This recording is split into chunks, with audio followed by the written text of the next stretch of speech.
that tonight's gonna be a good night, that tonight's gonna be a good night.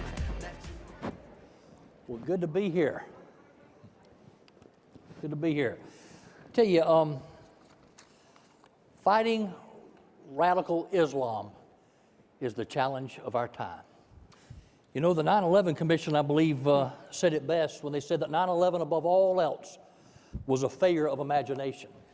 We're always responding to that last terrorist attack rather than thinking outside the box to prevent the next one.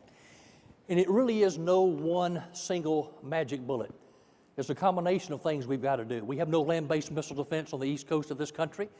Cyber attacks, the potential of EMP.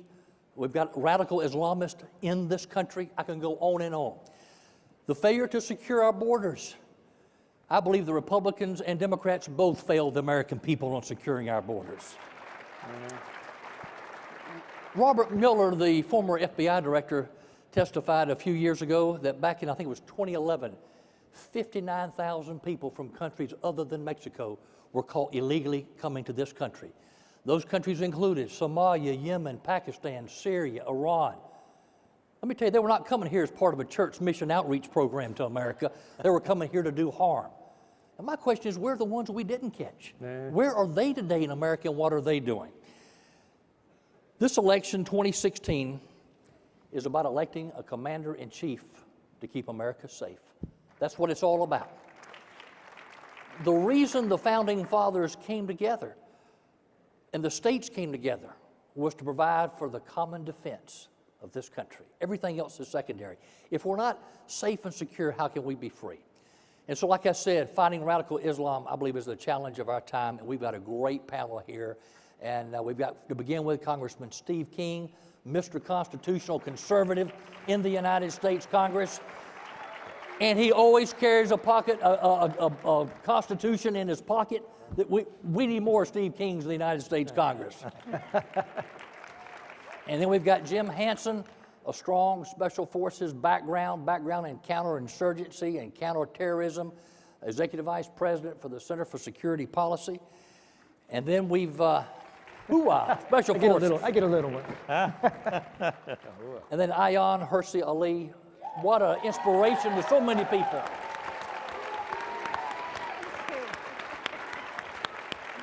Fled persecution and radical Islam from Somalia, became a member of the Dutch Parliament, best-selling author of the book Infidel, and then the book Submission, about the oppression of women under Islam. And what I want to do now is turn it over. We'll start with Congressman King and let each one give an opening statement of their views of what it's going to take to fight and defeat radical Islam. Congressman?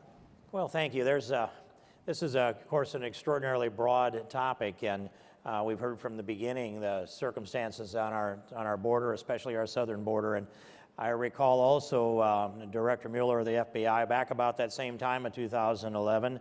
There's some testimony that where he said that there were people coming over from the Middle East who were moving into Central America and also into Mexico, learning the language, taking on the trappings of I'll say, a Central American, the Hispanic trappings, and then coming into the United States posing as a more typical illegal immigrant than perhaps we might expect. So our southern border strategy has long been weak, and I have worked on that since well before I arrived here in Congress. But I recall them telling me, you can't build a wall that long. It's too hard. It's too difficult. It costs too much money. And I looked at that. Did anybody ever do the math on it? And I know that we're building interstate highways across expensive Iowa cornfields. We're buying the land, doing the engineering, the archaeological, environmental, the grading, the paving, and all the things that you do, the shoulder, the paint, the sign, and 2 fences, by the way, all of that for about $4 million a mile. And yet on our southern border now, we're spending about $6.6 million a mile just to watch people come across the border.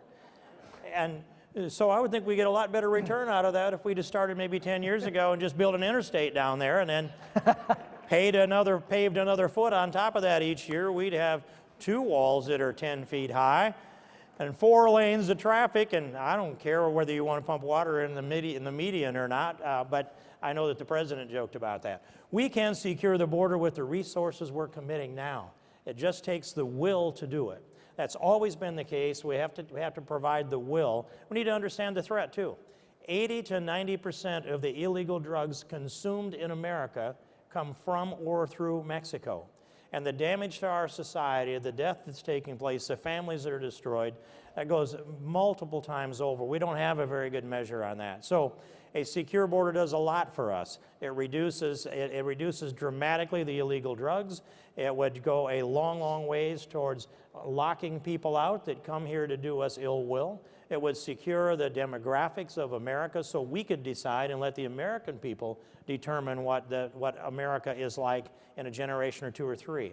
And then I'll just briefly touch on this, and I hope we get into the topic of how we defeat radical Islam. And I will just submit this, that we have to defeat the culture.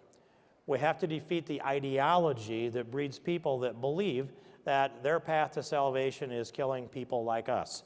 And so it's a big mission, and we need to understand it, we need to describe it, we need to confront our enemies, we need to defeat the ideology of radical Islam. Thank you. Jim? Oh, I'll dive in. I think one of the biggest problems that we face is a failure to define the enemy. And it's difficult. All right, if you say anything about Islam, you're immediately tagged as a hater or an Islamophobe. And the first thing I want to make clear is the problem is not all Muslims. All right, there are plenty of good Muslims around the world. The problem is Muslims who believe that Sharia, the Islamic totalitarian ideology, which is more than a religion, is their calling, and they must spread it around the world, as the congressman said. They're doing so quite successfully overseas. I mean, I'm sure you guys are all aware, ISIS is now an intercontinental caliphate. I mean, that's a disgraceful situation, yet we have tolerated it. So I think the first thing you have to do is figure out who we're fighting. It is Sharia adherent Islam. Those are the bad guys. And it's a larger percentage of Muslims than most people want to admit. So if you figure out that's who it is, they have a calling, and it's very simple. They define it as jihad. All right, jihad is a holy war. All right, it's also two kinds of holy war. The violent kind of jihad, we all understand. It's easy. It's a bunch of crazies wearing black clothes and flying a black flag. They're lopping off heads. They're burning people alive in cages. They're selling young girls into sex slavery. Those guys we've got. The problem is our current president is not particularly invested in defeating them. But if we unleash the full power of the military and our allies, we could squash them like bugs. Now, there's another part though.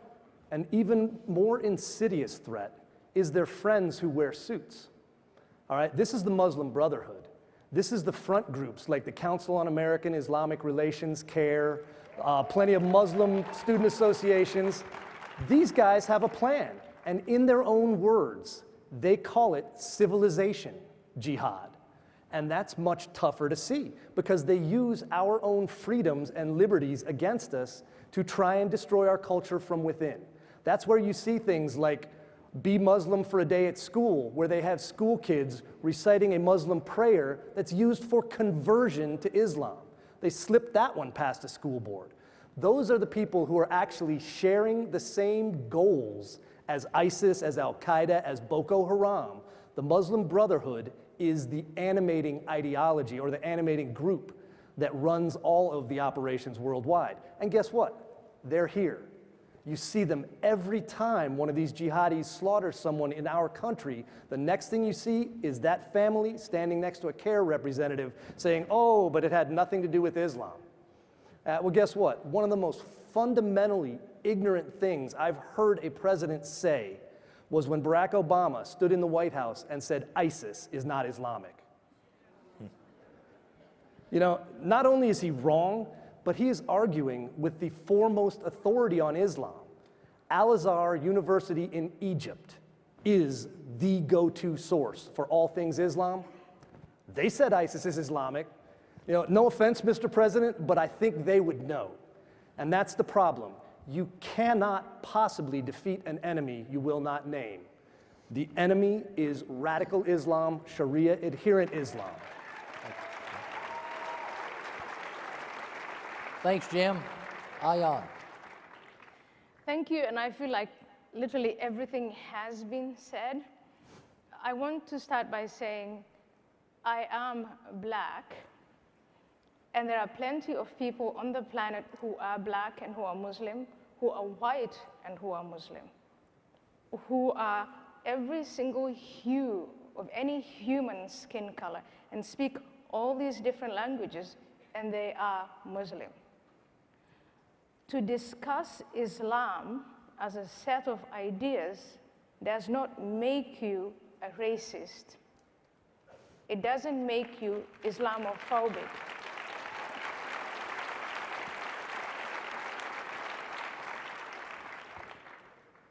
If we want to name the enemy and understand the threat, then we, our government, the United States of America, our government is a government by the people, for the people. So before we start electing a commander-in-chief, we, the people, have to educate ourselves on exactly what the threat is, so that whoever we elect as commander-in-chief and in Congress, and whoever our supreme judges are, and even whoever our press is, we, the people, need to correct them and to tell them what we know and that they should not insult our intelligence.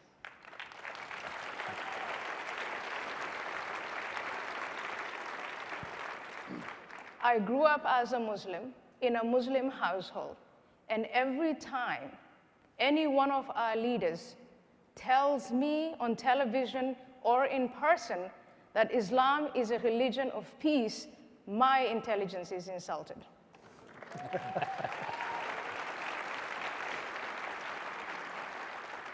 Islam is a religion, but it's also a political doctrine. And you will not be able to name the threat precisely unless you understand exactly what Islam is. You have to know that every Muslim is raised to emulate the founder of Islam, Muhammad. If you declare the figurehead Muhammad a taboo, then you're not going to understand the threat. When he first founded his religion in Mecca, he was a religious man. When he went to Medina, he developed a political philosophy. He developed a doctrine. And that doctrine of Muhammad's in Medina is the antithesis of the idea of America, the American philosophy, and American political theory and practice. And if you, the people, if we, the people, don't understand that, then we will not understand what the Medina agenda is, namely those Muslims who follow and try to emulate the Prophet Muhammad in his period in Medina. Not every single Muslim is a threat. Millions and millions and millions of Muslims are peace-loving.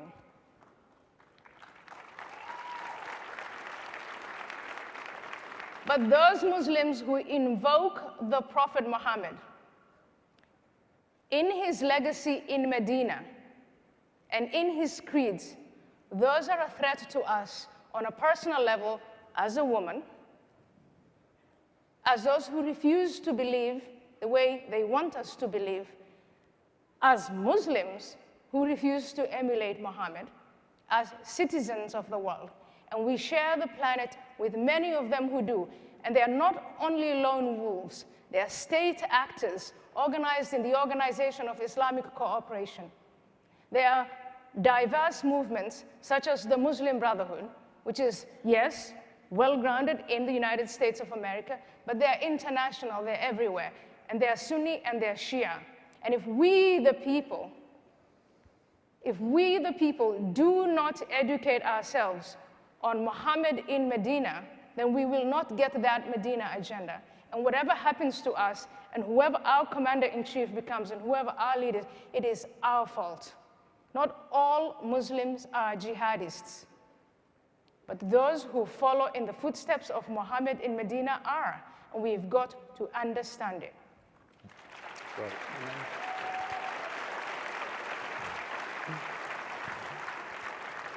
That's great. Political correctness is literally killing us in this country right now. There's a mosque in Northern Virginia, not too far from here, where several of the 9/11 hijackers went. The Imam, Anwar al-Awlaki, went on to head al-Qaeda in Yemen. Nadal Malik Hassan, the Fort Hood terrorist army major, was a member there. The FBI intercepted 18 emails between Nadal Malik Hassan and Anwar al-Awlaki, the head of al-Qaeda in Yemen, and did nothing. Political correctness is killing us. What can we do to fight political correctness and keep this country safe? Congressman? Well, if it comes to me, I'll say speak up and speak out. And this idea of PC has infused itself into our culture so deeply that we're watching the next generations grow up and they've forgotten how to think. And they don't have the courage to speak. And when we do have the courage to speak, there's that machine out there that comes against you. I do think this presidential campaign has blown a lot of that out of the way. And you know, when I listen to the debates, of all the criticism I've received over the years, I must be vindicated. And but You're a moderate. I'm now moderate, Jim. But you know, what can we do? We should insist on objective truth. And unlike other countries in the world, and that includes Canada, many of the countries, especially in Western Europe, including the Netherlands, where they have laws against incorrect political speech or hate speech, where they lock people up in jail for speaking things that are objectively true.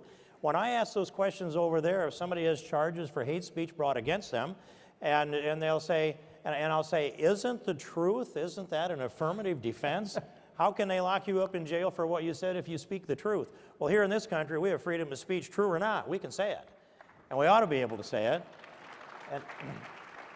And we should push the rest of Western civilization to move towards a model that at least respects objective truth.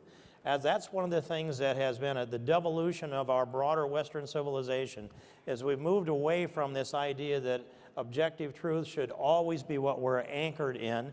And this age of reason that traces all the way back to the Greeks, that is the foundation of our civilization, is disappearing in modern day and modern culture, especially among our young people. When you hear somebody say, "Oh, I feel," you should say, trouble. "Well, yes, can you think, can you reason? Why don't we do that instead of feeling? We'll be a lot better off." Amen. Congressman brings up a great point. We actually, later today, 4 o'clock, Chesapeake F, the Center for Security Policy is hosting a panel. We'll have a UK politician named Paul Weston speaking.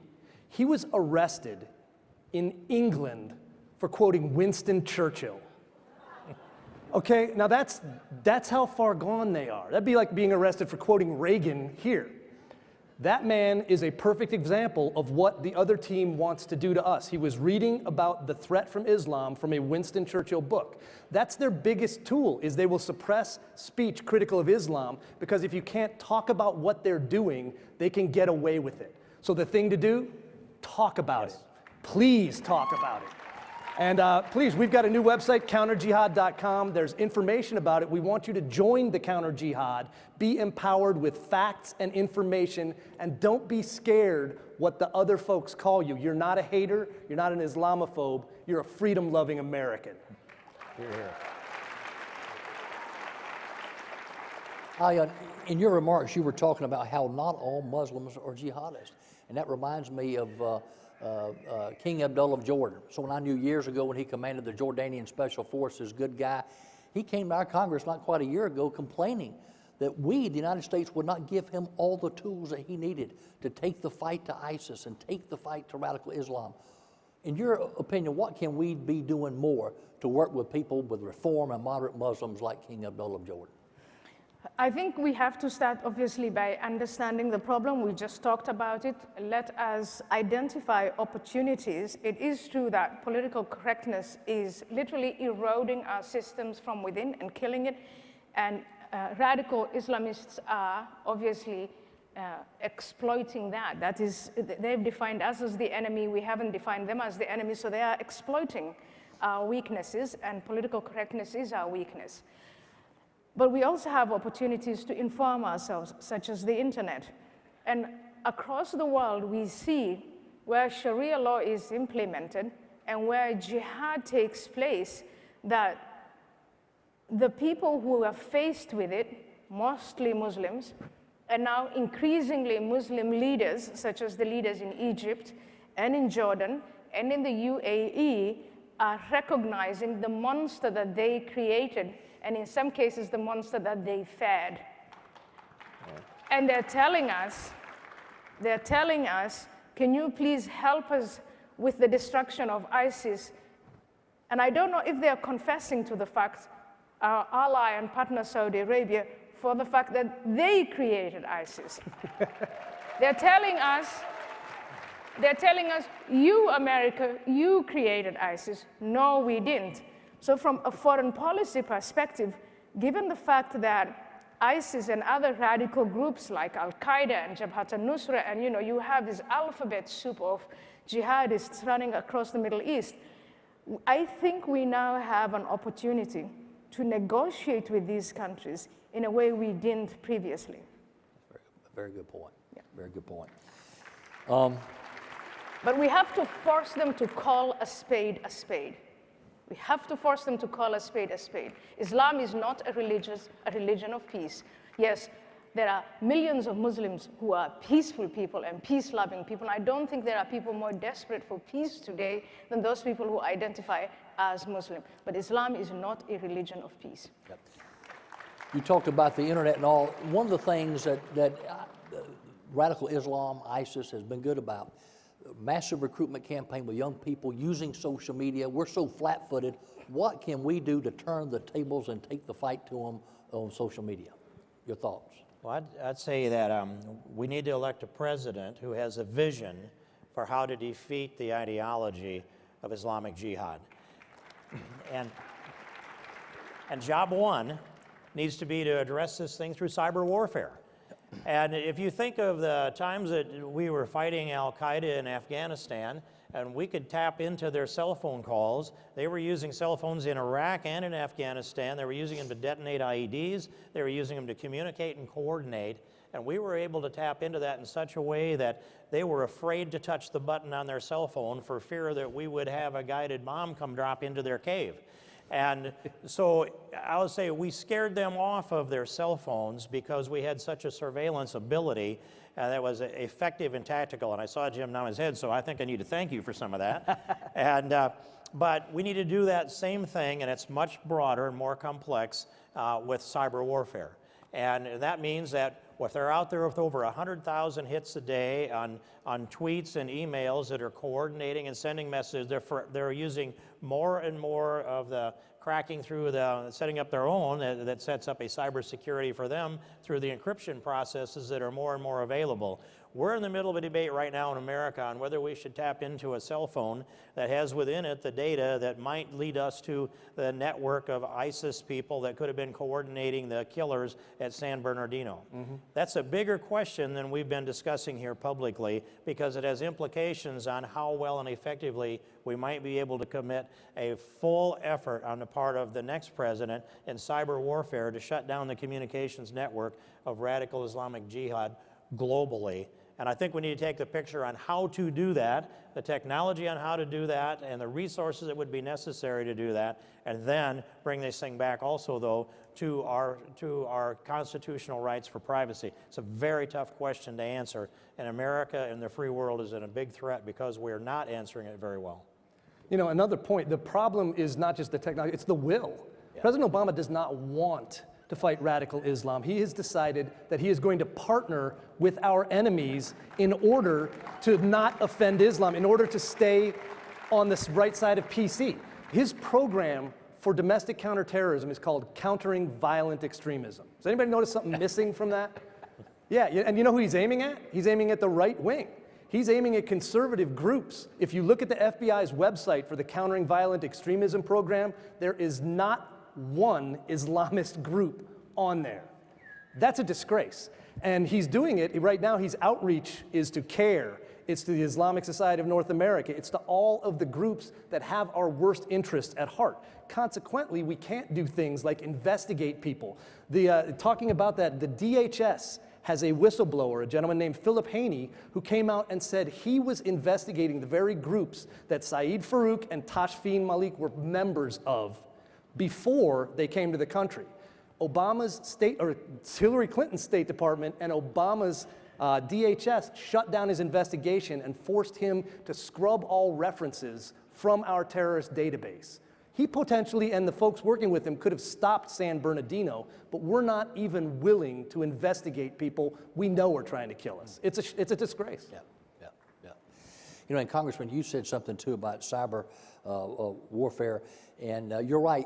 The Chinese are about espionage, the Islamists are about sabotage, and we need the right types of countermeasures in place to deal with those types of Islamist cyber attacks. One thing I've advocated too is a situational awareness hotline where I see something completely separate from 911. If I see something suspicious on Twitter or on Facebook, I could in real time text a photo of that to compare it to the terrorists we have on our database. It could maybe thwart a potential terrorist attack, or it could improve situational awareness for first responders during a terrorist attack. Those are the kind of things I think we need to have. You talk about the president. You know, when I've gotten around on college campuses and all, almost everywhere I go, students will come up to me, why is it this president will not utter the phrase radical Islam? Why is it? And let me tell you, young people in this country are waking up. They're getting it. What is going on? Why do we have a commander-in-chief today who won't even say the phrase radical Islam? Well, finish that. 2 reasons. Number 1, he doesn't want to offend anyone. It's a PC issue. Number 2, he's not a Muslim, I don't believe, but he aligns with that worldview far too much. He aligns with that globalist worldview, that idea that we're not allowed to state that our culture is better. And consequently, he refuses to point at the blisteringly obvious fact that there is an entire global jihad aimed at destroying free Western culture, and he might as well be enabling it. So, What you've got? I don't know. I can't look inside the president's head. I don't know what motivates him, but what I see objectively, and we've said, you know, let's take an evidence-based approach, is look at the people who are advising the president on radical Islam. There are various branches of the Muslim Brotherhood. They have an agenda to bring down our house, the United States of America, with our own miserable hands. and she just quoted a Muslim Brotherhood document called the Explanatory Memorandum. Go and Google it. Yeah, go and Google it. That is the quote. That's what they've said. These are the people who are advising our government. And they're not only advising our government, they're advising almost all Western leaders. And I don't know much about, say, why the Obama White House elected to be advised by these various groups that are advising them. But when I was in the Netherlands, there was a reasoning that if we co-opt them and make them a part of the political process, over time, they're going to be like us. And I think it's not going to happen. Yeah. It's not going to happen if the enemy is making you self-censor. So we in the West, not only in the United States, when we try to co-opt either the Organization of Islamic Cooperation or the Muslim Brotherhood or any of these Islamists who for a time will not use violence because we want them to become part of the political process, but they force us to adopt legislation that puts Islam as a set of beliefs completely out of the realm of discussion. Then we are in big trouble. Then they own us. They want to modify the First Amendment so that we give Islam a pass that we don't give to Christianity or Judaism or any other kind of idea. At a certain point, I mean, you really have to start thinking, okay, maybe we want to co-opt them, maybe we want to make them part of the process, but look at the results from 9/11/2001 to this day. We self-censor, we don't want to talk about the problem, but they never cease to talk about the United States of America or any other free society as racist, as xenophobic, as Islamophobic. I mean, how did you even coin that? We don't stand for our own values. What happened to the equality between men and women? Republicans and Democrats have very furious discussions about the place of homosexuals in this country, but we never talk to them about the place of homosexuals that are being killed, their heads being cut, thrown off from tall buildings. We never discuss that with them. We have discussions all around about the freedom of religion, and they force us using instruments like Islamophobia to give Muslims with an agenda a pass. But what is happening to Christians in the Arab Islamic world? And what do we say about They're that? being killed. He's good. And you're right. I like what you said, too. And it reminds me of something that, when you talk about a good leader surrounding himself with the right people, Ronald Reagan said it best: personnel is policy. You get the right people around you, and they'll do the right job. And we sure could use that today.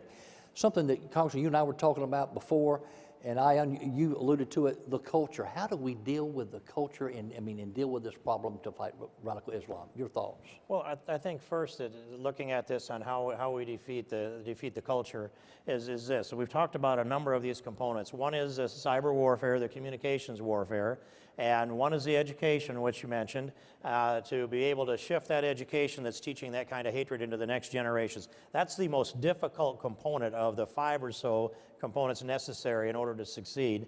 Another one is to shut off the finances going to ISIS and other caliphates, and we can do that from the United States with determination almost everywhere. And another one is to build those relationships with the moderate Muslim countries, and one of those that gives me great hope is Egypt and President al-Sisi in Egypt. I'm very much encouraged by him. And then to be able to organize so that when the kinetic activity is necessary, that we've got human intelligence on the ground that can target that kinetic activity effectively. All of that coordinated together with a visionary leadership, we can get this done, and we can get it done in a short period of time. And I say that you're thinking in terms of generations, maybe no in terms of a half a decade or a decade. We have defeated cultures and civilizations before. We have changed the culture and civilization in Japan and Nazi Germany and fascist Italy. And by the way, the Soviet Union is no more. We can win this. And when I hear the word phobia, xenophobic or any kind of phobia, I think the very definition of America is anything but, because we're not afraid of anything. Don't be afraid to state that American culture and free Western society is the greatest thing that has ever happened in the history of this planet. It's Hear, hear. better than Sharia law and Islam, and there's nothing wrong with saying that. ISIS has told us that they're going to use this whole refugee situation to bring radical Islam to America. What's the latest that you're hearing? What can we do that we're not doing? And is Sharia law now in some places of America? It's going to be hard to do that, but the bottom line is the FBI director stated in public that we cannot vet refugees coming from Syria and most other places where the jihad is in full effect. Why then are we bringing them in by the plane loads in the middle of the night? It's insanity. So that's just straight up, that's crazy. And you also need to take a look at the larger issue of if there are other countries, and I won't go as far as Donald Trump and say we should stop all Muslims coming in. We have Muslim friends. But there are countries we cannot tell who the good guys are from the bad guys. Why in the world can't we take a pause until our security agencies can get a handle on that? That just seems like pure common sense. ISIS versus ISIL, and why does the president always say ISIL? What's going on here? I'll grab it, it's easy. ISIL is the Levant. The Levant includes Israel. And people who say that are ceding the fact to the Islamic State that they claim they've already conquered that. So by not saying ISIL, or by saying ISIL, he's giving the enemy a march they haven't won yet, and it's a disgrace. They're ISIS or Daesh or something worse. Yeah. That's it. Okay, good. Well, thank you very much. And let me just say this in closing. It's a more dangerous world today than it was after 9/11. Technology is changing so rapidly, and our government, unfortunately, is so stovepiped and lacks the ability to respond. So as the technologies increase and change, the threats are increasing exponentially. But after 9/11, this country came together, and we resolved that we would do whatever it took to keep this country safe. We need people in America today at the grassroots and all over this country to come together once again and resolve that come 2016, come right now, we will do whatever it takes to keep America safe and secure so we can remain free. Thank you very much. Thank you, Bon. All right. Nice job, Jim. That was fun.